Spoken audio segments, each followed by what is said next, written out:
You are not going to believe when I tell you about these remarkable achievements of the Sindhu Saraswati civilization. Let's first dive into their awe-inspiring architecture, which can be grouped into three categories: small houses, large houses surrounded by smaller units, and large public structures.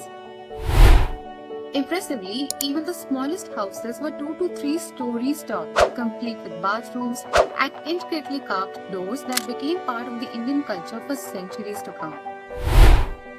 Moving on to the large public structures, Harappans had impressive granaries, warehouses, and protective walls.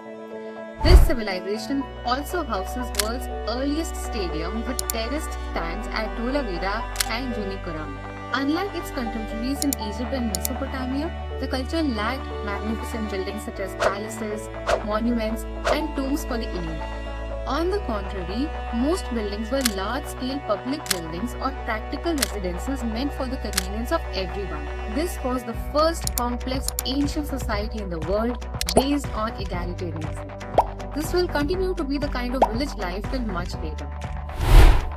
The streets were well planned, intersecting each other at perfect right angles and featuring lamp posts that indicated the existence of street lighting.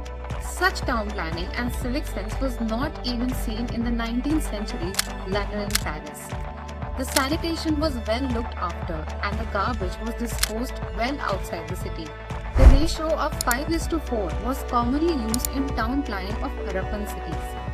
This ratio appears again in Hindu texts like Shatapat Brahman and Shulva Sutra. Another millennium later, we find the same ratio mentioned in Vastu Shastra. But that's not all.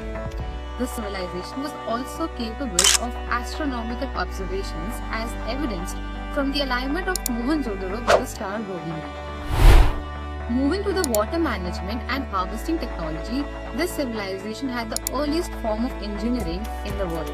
Dholavira had interconnected reservoirs and stormwater drains that were 5 feet tall to collect water from seasonal streams and rains. Mohenjo-daro had over 700 wells and the Great Bath, while Lothal had a remarkable dockyard measuring 223 meters in length and is hence believed to be the important trading center.